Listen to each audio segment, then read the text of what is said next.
Shalom, damai di hati.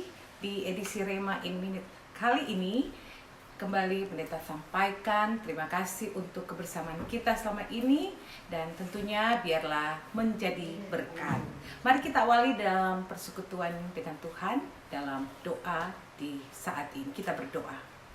Saat ini ya Tuhan, kami kembali ada untuk mewartakan kebenaran firman-Mu, untuk menyambut kebenaran firman-Mu, tapi bersama dalam kerinduan untuk bersama melakukan kebenaran firman-Mu. Ya Tuhan, kami duduk sidangan dengan-Mu, menikmati sabda ilahi. Haleluya, amin. Para pendengar dan jemaat yang diberkati Tuhan, Efesus pasal 4 ayatnya yang ke-29 menjadi pembacaan dan perenungan kita. Efesus pasal 4 ayatnya yang ke-29, firman Tuhan, "Janganlah ada perkataan kotor keluar dari mulutmu, tetapi pakailah perkataan yang baik untuk membangun di mana perlu, supaya mereka yang mendengarnya beroleh kasih karunia." Saudara-saudara, ketika kita sedang dalam keadaan yang baik, ya, tentu perkataan-perkataan yang baik pula yang akan kita keluarkan. Tetapi ada saat kala kita berada dalam keadaan yang kurang baik, banyak kali perkataan-perkataan yang tidak membangun. Misalnya, kalau kita sedang mengalami kesialan, apa yang kita selalu katakan? Pesoele, ya. Tapi juga ketika ada hal-hal yang terjadi di luar ekspektasi kita, banyak kali bukannya kita berusaha mengangkat keadaan itu untuk menjadi lebih baik, tetapi kita selalu berkata bahwa keadaan kita buruk dan sehingga terjadilah kuasa perkataan, yaitu kita menjadi semakin tidak baik. Itulah sebabnya mengapa perkataan baik yang harus selalu kita sampaikan meski di tengah keadaan kita yang tidak baik, supaya dengan kuasa perkataan mampu membawa kebaikan dalam kehidupan kita. Sebagaimana perkataan yang ada dalam ilustrasi ini.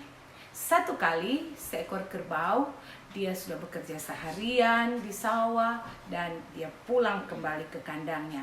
Sampai di kandang dengan nafas yang terengah-engah, dia berkata kepada anjing yang ia temui, "Saya lelah seharian ini bekerja.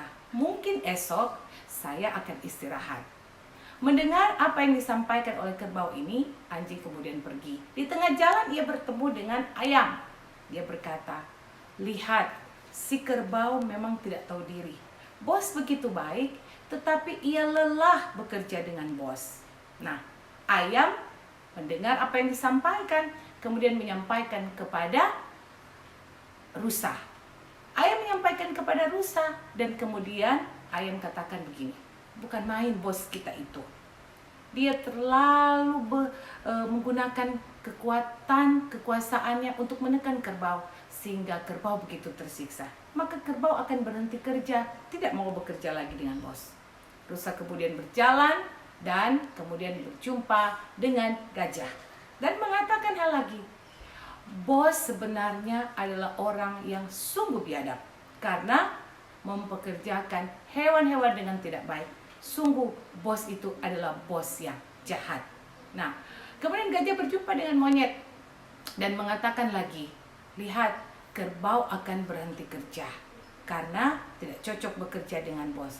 Berarti memang bos orang yang tidak baik." Monyet kemudian menyampaikan kepada bos apa yang ia dengar, dan kemudian esok harinya bos ini langsung menjumpai kerbau itu. Dia langsung membunuhnya, memotongnya karena amarah yang ia dengar. Nah, saudara-saudara, kuasa perkataan yang sebenarnya kerbau hanya mengatakan bahwa hari ini saya begitu lelah, mungkin esok saya akan istirahat. Yang sebenarnya perkataan yang baik, tetapi ketika didengar oleh kawan-kawannya dan kemudian menjadi hal yang kemudian membawa hal yang tidak baik bagi dia. Nah, para pendengar yang diberkati Tuhan, bagaimana dengan kehidupan kita? Pesan firman Tuhan ini memberikan pesan yang luar biasa. Yang pertama adalah bagaimana hal yang kita dengar, jika boleh hanya sampai kepada kita saja, tidak sampai kepada orang lain. Yang kedua, saring dulu, baru sharing. Artinya kita mendengar, kita mencerna, Dan kemudian jika ada hal yang harus kita sharing, kita benar-benar sudah memilih, bahkan juga mencermati apa yang kita dengar. Dan kemudian yang ketiga, pada saat kita mengalami kelelahan, keletihan di tengah-tengah kehidupan kita saat ini, wajar saja. Tapi sampaikanlah kepada Tuhan dalam doa, karena itulah jalan terbaik. Ketika menyampaikan kepada teman bisa saja, tetapi sekali lagi, jadilah teman yang bijak supaya membawa kebaikan bagi diri kita, tapi juga bagi orang lain yang kita dengar keluhannya. Selamat untuk selalu berdoa, menyampaikan keluhan kita kepada Tuhan, dan biarlah kita terus jadi pendengar yang baik, yang selalu menjadi saluran berkat Tuhan. Tuhan Yesus Kristus memberkati firman-Nya. Amin.